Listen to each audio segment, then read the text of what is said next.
Hello and welcome to the Raw Podcast, second attempt of the afternoon. Phil, can you hear me this time? Yes, I can. Fantastic. I thought about pretending I couldn't there, but then I thought maybe that's sort of a side. Oh, dear me. Yes, this is the Raw Podcast brought to you by the Sunderland Echo. I'm your host, James Copley. I'm joined by our chief Sunderland writer, Phil Smith. Phil, a big week ahead. How are you feeling? Yeah, all right.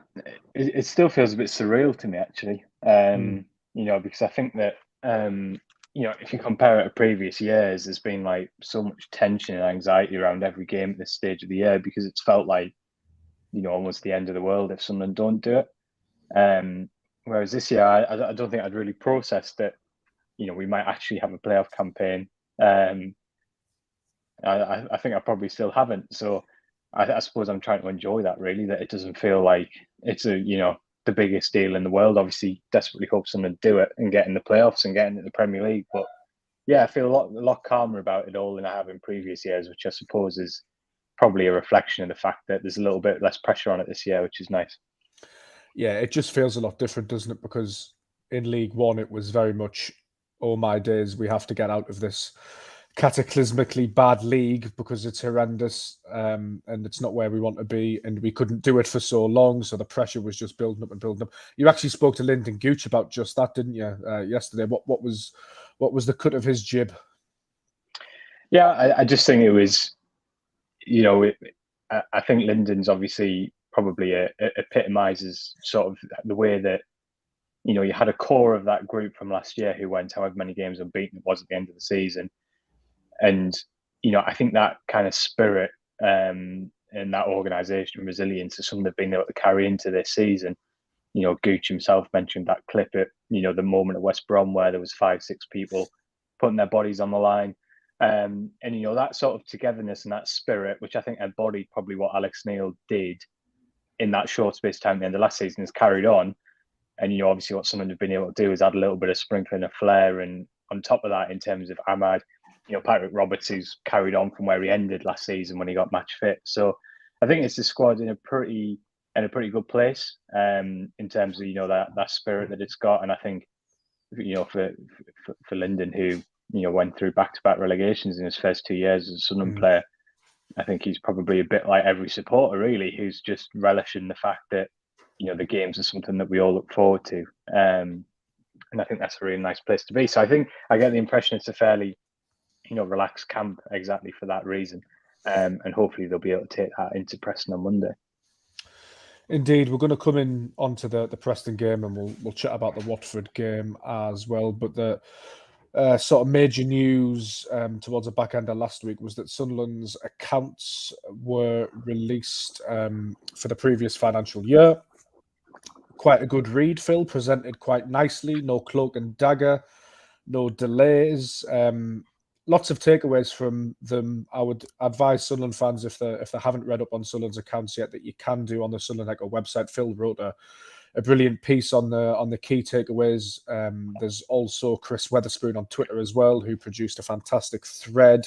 What caught my eye, Phil, and feel free to add what caught yours as well, was that Sunderland's current squad was bought for a £5.5 million initial fee, with potential total add-ons of 4.5 million, so 10 million there in total if Sunderland were to pay the add-ons, which will be triggered by various factors. I think that's incredible, really, given how much that squad could be sold for now, thinking of Clark Roberts, Dan Neil, Anthony Patterson. Sunderland don't disclose the future profit potentially on the sales that would go to the previous clubs. But for me, I just thought that was a real standout takeaway, was that Sunderland squad actually hasn't cost that much, and it's probably worth quite a bit.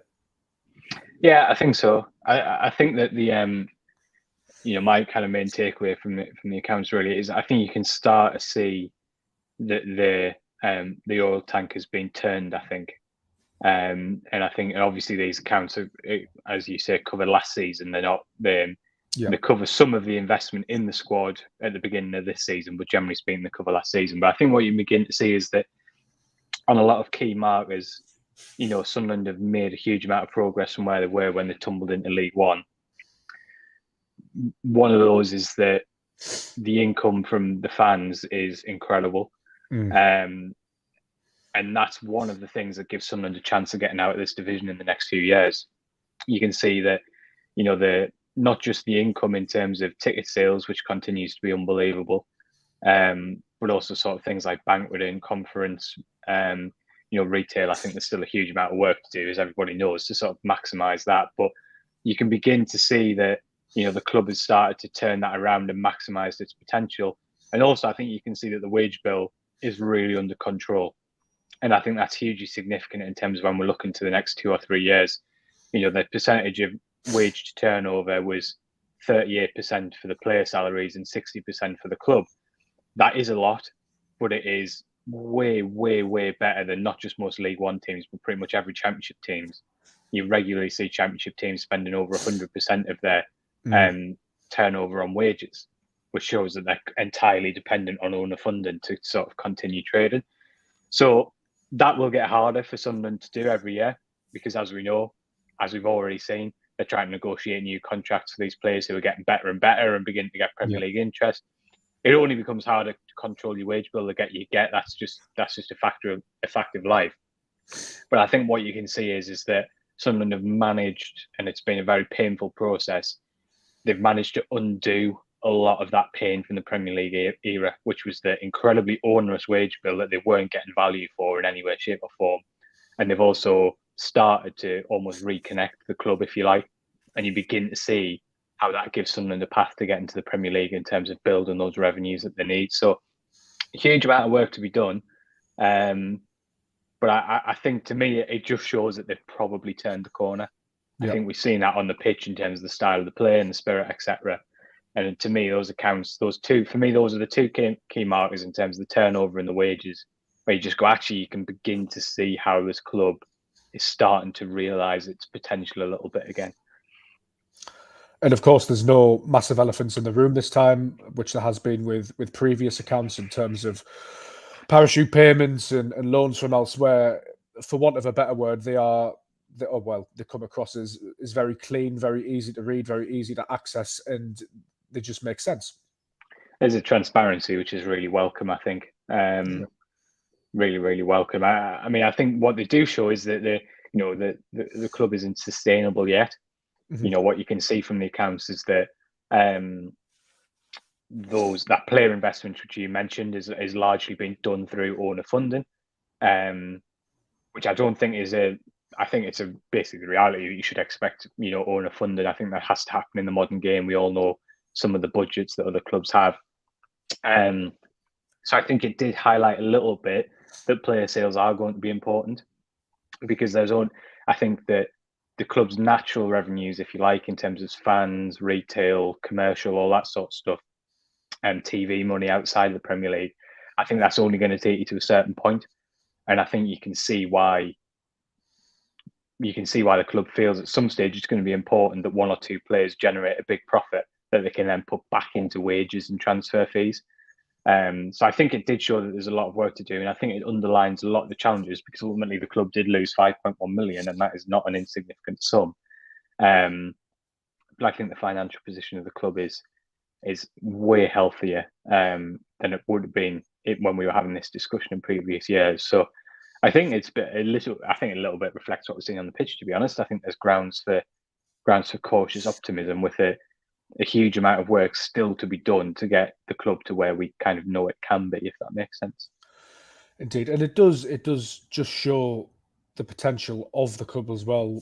Obviously, this period covers a little bit in League One, but match day income 8.3 million, commercial income 8.7 million. Those are really good figures, but you get the feeling that actually there's a lot of room to grow in that. In those two little strands. I had friends up from Basingstoke over the weekend. I went to university with, and I brought them to the match. And obviously, where the press boxes is in the Premier Concourse, and they could only get tickets in the Premier Concourse. So I went and met them for a little bit before the game, and we were looking over the weir towards the back of the Premier Concourse at the club shop. And my friend Joe said, "So are those people queuing to buy tickets?" And I was like, No, the queuing to get into the club shop. That's the sort of the demand for Sunderland merchandise. Obviously, the club shop's not open all of the time, but you just get the feeling that when Sunderland are doing well, that's such an asset and two strands of income that can be really valuable to Sunderland, match day income and commercial as well. Yeah, I think so. And I think when I was at the brilliant talking that the Red and White Army group did with, well, basically a good chunk of the club's board at Poprex at the end of last year, Steve Davison, the chief operating officer, was very direct in saying, we understand that off the pitch we're further behind than we were on the pitch, because I think that what happened is when Christian Speedman and Kirill Dreyfus really came into the club, you obviously saw a club that massively needed to be rebuilt in just about every avenue, really. And I think the initial focus did sort of go on the playing side. Yeah. And it did go into that, recruitment department that was pretty threadbare and clearly needed updating. And so I think that the priority initially was on the football side. And I think everyone can understand why that was the case, because really, realistically, you need the football side to be good to maximise all the other stuff, don't you? Because as you've just mentioned there, you need that excitement and that optimism and that positivity. So I don't think anyone at Sunderland's under any illusions as to the fact that that's an area of the operation where there's a huge amount of work to do. And I know there's been some frustrations at times, hasn't there, with the offering from supporters, and that's clearly something that needs to be addressed. But I think what, again, you're starting to see is the club has a little bit of an ambition about it again. Whether it's things like bringing the concerts back to the Stadium of Light, I think there's that ambition there again. I think these accounts start to show us a little bit of how that can potentially begin to see Sunderland maximise its potential. And yeah, I think it's broadly a positive picture without getting carried away, because I think there is a huge amount of work to do.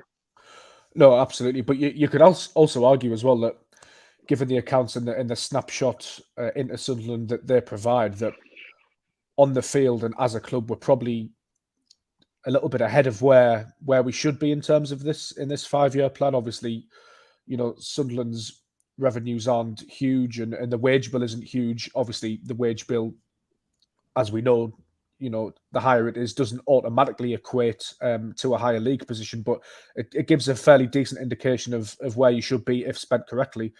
And Sunderland wage bill compared to a lot of Championship clubs is for want of a better word, more mediocre than the likes of Stoke and stuff like that. So in terms of where they are in the table, seems to be a bit ahead of where they are in terms of the spending, which is promising, really, given the way Sunderland have set about doing things. Yeah, it definitely is. I think they're well ahead of schedule, and you can tell from the way that these accounts are written. And they make very clear that this is an ambitious club that wants to be in the Premier League. Within 5 years of Kirill Louis-Dreyfus taking control, which is really interesting because that's the first time we've kind of seen that timeline put on it. Obviously, that's not them saying they will definitely do it, and it'll be a disaster if they don't, but that's the kind of the goal, if you like. So that would put you anywhere really between 2 to 3 seasons after this one. So I think logically it follows that, according to their plan, we can begin to see them raise that level of investment in the playing squad over the next 4 to 5 transfer windows in line with their expectations. Of course, as we've seen before, spending more money does not necessarily mean that you will get results. We know that only too well at Sunderland. But I guess it would give you some hope that that willingness to invest in key areas of the pitch, strikers, maybe we'll see that over the next windows. So yeah, I think it does help to sort of frame the season just in terms of how much the focus was on consolidation and the real sort of major priority internally was seen as let's not end up back in League One, because that will have such a negative impact on everything we're trying to do. And that gives me some hope that there is a real ambition to try and drive it forward over the next few windows. And let's hope that's the case, because if it is, from this ground base, if you like, it's going to be a really exciting time to be following Sunderland. No, absolutely. And there just feels like there's a good buzz around the place at the moment. As we mentioned earlier, coming into the last game against Preston and the game against Watford, I think people are coming in hope rather than expectation. And I mean that in the best possible sense, where it's not going to make or break anybody's life if we don't get into the playoffs or get promoted. But it very much felt like when we were in League One that all was lost if we didn't get promoted. And that, I think, that weighed heavy on supporters and fans. And I think what's impressive about the way Sunderland have gone about the business as well is obviously the financials is good, as we've just mentioned, but the makeup of the squad as well, Phil. They seem to play for each other. They seem to be really good characters. And that was displayed against Watford, where they came from 2-0 down. And the scenes after the game as well, these little things all add up. But Tony Mowbray celebrating, pulling his hamstring, and then holding Luke O'Nine's newborn baby. Luke O'Nine holding his newborn baby up to the roker end like he was in The Lion King. The applause for Ahmad at the end of the game. Everybody getting behind Anthony Patterson. The lap of honour afterwards. It was just a really good feeling, and I know that's probably because Sunderland have come from 2 goals down, and it's been a fairly decent season. But what I'm trying to get at is that I think they deserve a lot of credit, this group, for what they've given us this season and in the Watford game as well, and to bring it to the final game of the season against Preston with a shout of still getting in the playoffs. I think is a magnificent achievement. Yeah, it's a really, really impressive achievement, and I think you've got to give credit massively to both the players and the coaching staff, because I think if you go back to the end of the international break when they came back for that first game against Burnley, I think if you look at the run of fixtures that there were and the injuries that have happened, Sunderland could be 14th, 15th. Absolutely no two ways about it. The season could have fizzled out very, very easily. It would have been very easy to say, well, what can we do? We got no strikers. We barely got a fit centre half. I think it would have been so easy for the season to have away, but Mowbray and his coaching staff have kept finding different little creative ways to sort of shuffle the pack from each to every game. And clearly the application from the players has been first rate, and it's been a really fun few weeks. And I think that's the biggest compliment you can pay them. Really, they've made following the club a really enjoyable experience. And fair play to them for that. And I think Monday's genuinely going to be a great day. However it goes, we're going to have, I think it's 5,600 Sunderland fans. Yeah, big crowd. It's going to be a really great day, however it goes. And I think that's, and hopefully, what my big hope is that it allows the club to go into the summer from a really strong position, and build on what's there. Just on the Watford game, Phil, Mowbray called it Sunderland's Achilles heel, but it's just common sense, isn't it? They had a pretty short back four, and Watford had a pretty large forward line and 2 corners, 2 goals, the first of which was against the run of play, I thought. It's just one of those things, isn't it? Unfortunately, if you'd have had Bath Ballard or Elise fit, maybe even a Ross Stewart from corners as well, that perhaps could have been defended better. So it's even, yes, you can always do better, of course you can, but it's almost difficult to get annoyed at that, really, isn't it? Yeah, they've done so well at West Brom to avoid sort of falling into that fate. I think that was the only thing that made it a bit frustrating, really, was that it is something that could have happened before, and they've done so well to prevent it. Yeah, I actually thought the performance on Saturday was pretty good. I thought it was much better than the Huddersfield performance, for example, maybe even the Birmingham performance to a large extent. I thought the balance between not being way too open on the off the ball and actually posing a threat was much better. And like you say, I thought the start of the game was pretty good.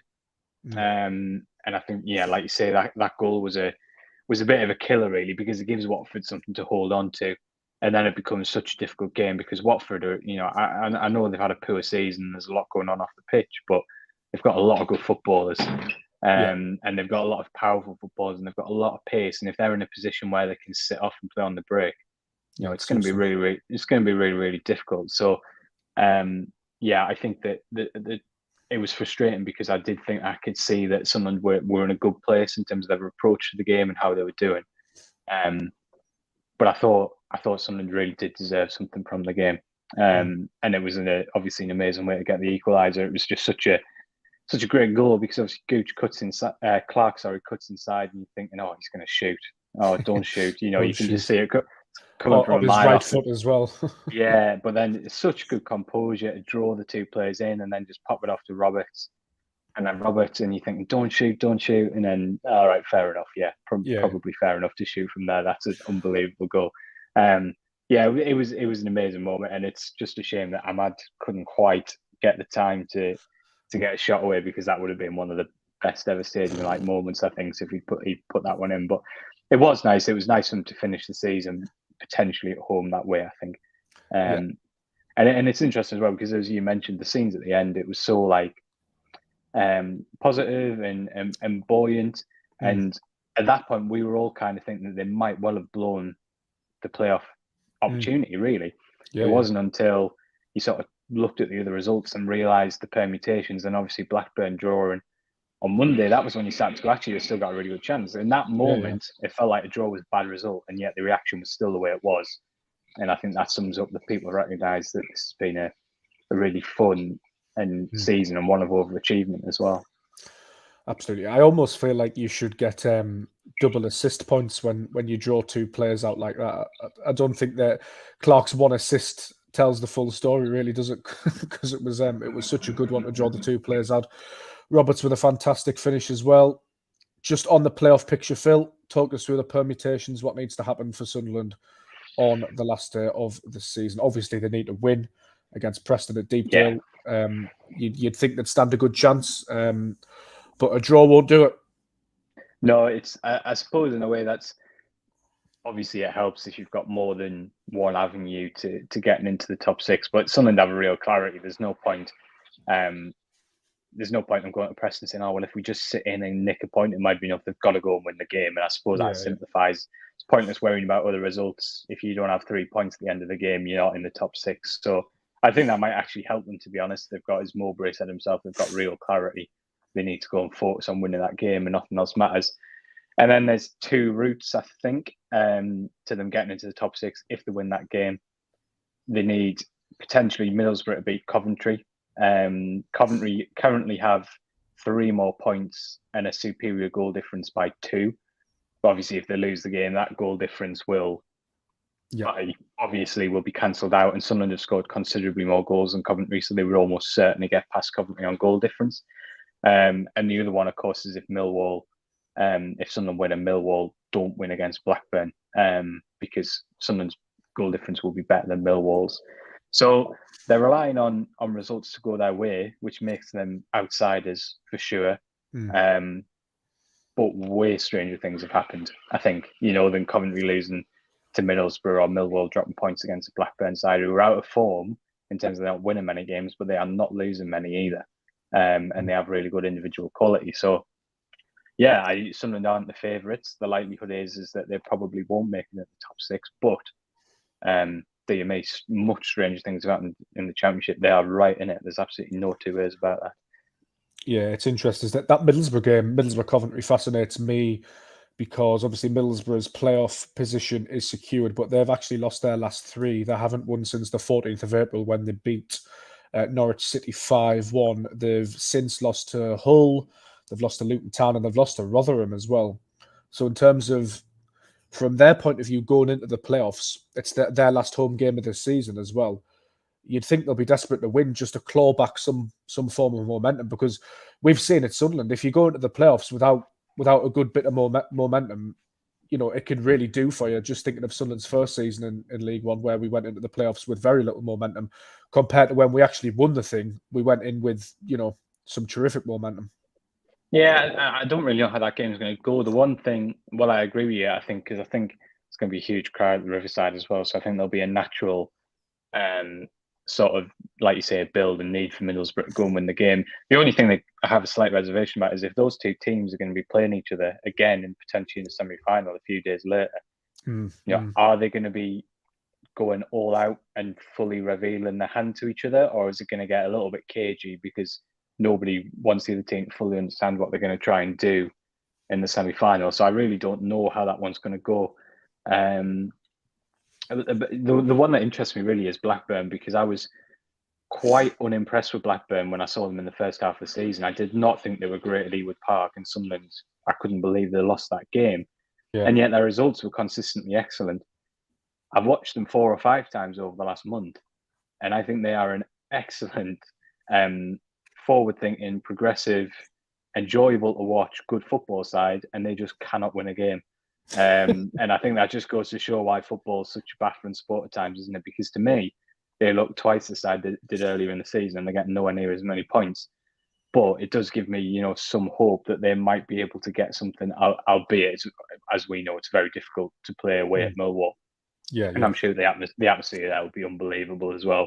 But yeah, I think in both games, you can see how what Sunderland need could happen for sure. But I don't think we should get too carried away as well in terms of assuming that Sunderland will definitely win at Preston. I think this is the mistake we're all making, isn't it? Really? Yeah, I think while their form over the past couple of weeks has been pretty poor, over the course of the season, the reason why they've been right up there is because they've been very difficult to beat. Yeah. I don't think they're the most free-flowing side.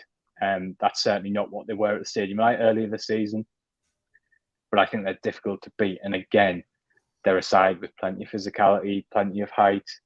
There'll be a threat from set pieces.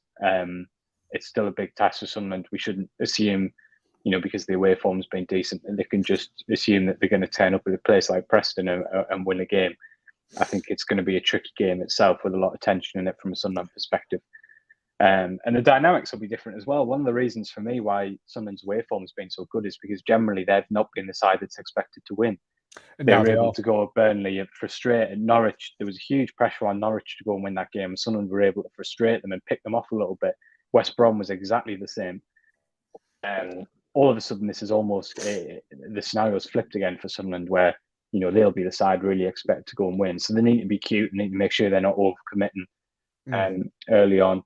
Yeah, it's going to be it will be a stressful, intense afternoon, but hopefully it will be. We will be able to have that enjoyment because, like we say, it's not as if we get the end of Monday and something like that in the playoffs that it is this huge setback in the sort of club's journey. It would be bitterly disappointing, of course it would, but it'll still have been a good season. So, yeah, I think, as I said before, it's they're right in it.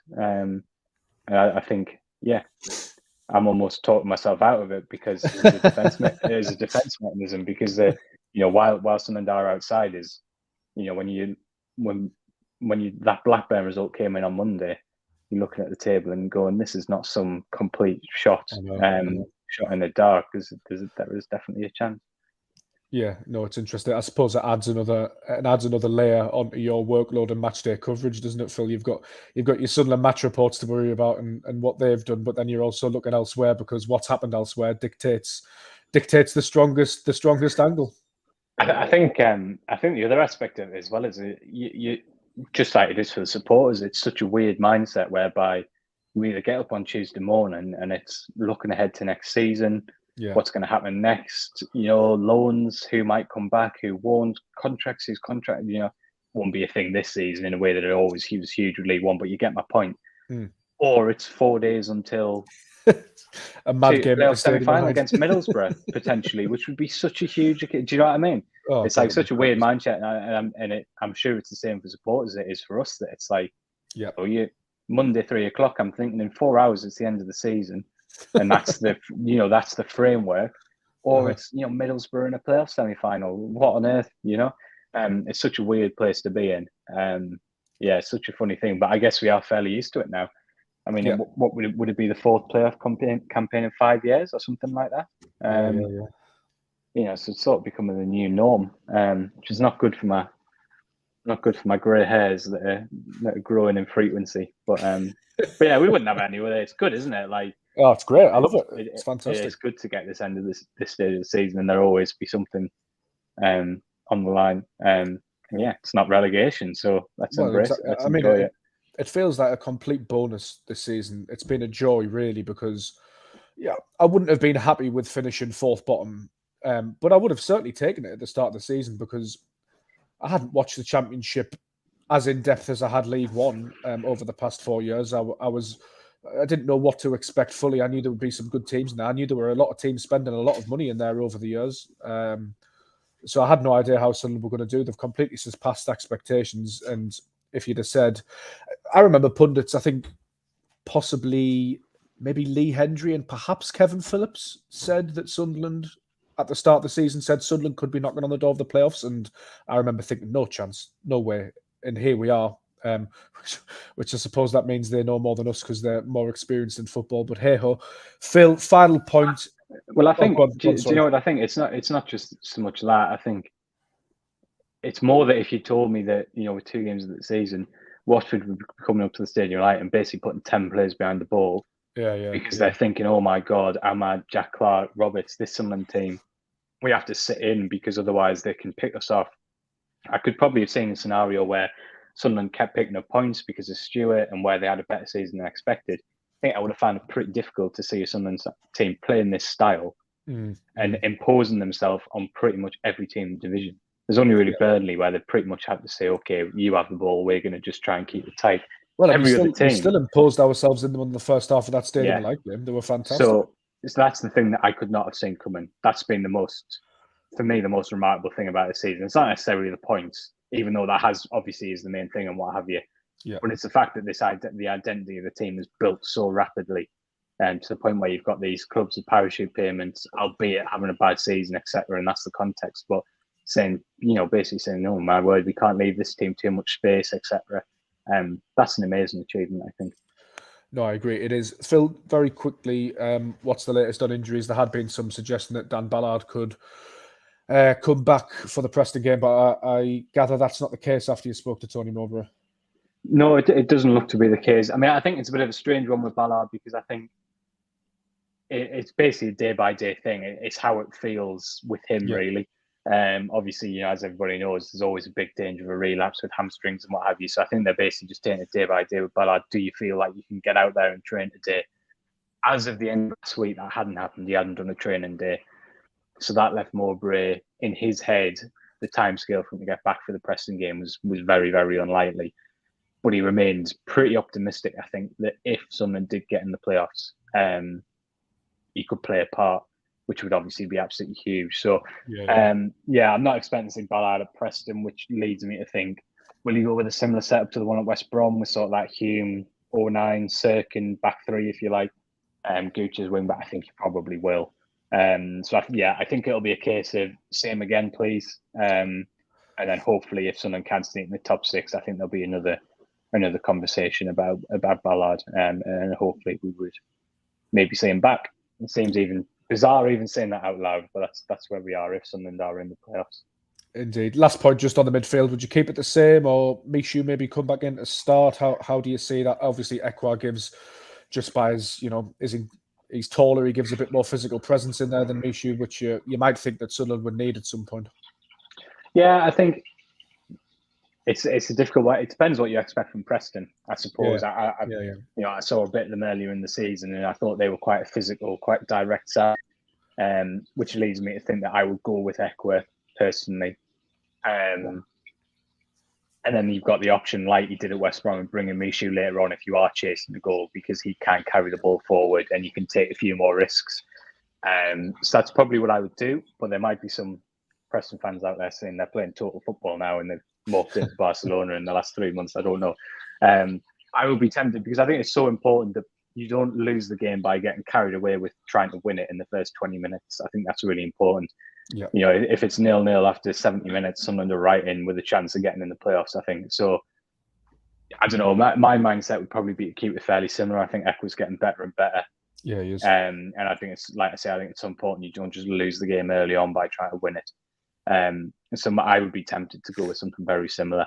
And then knowing that you've got those options off the bench where if you do need a goal, you can genuinely inject some quality and some energy. I think it'll be pretty similar on Monday, to be honest.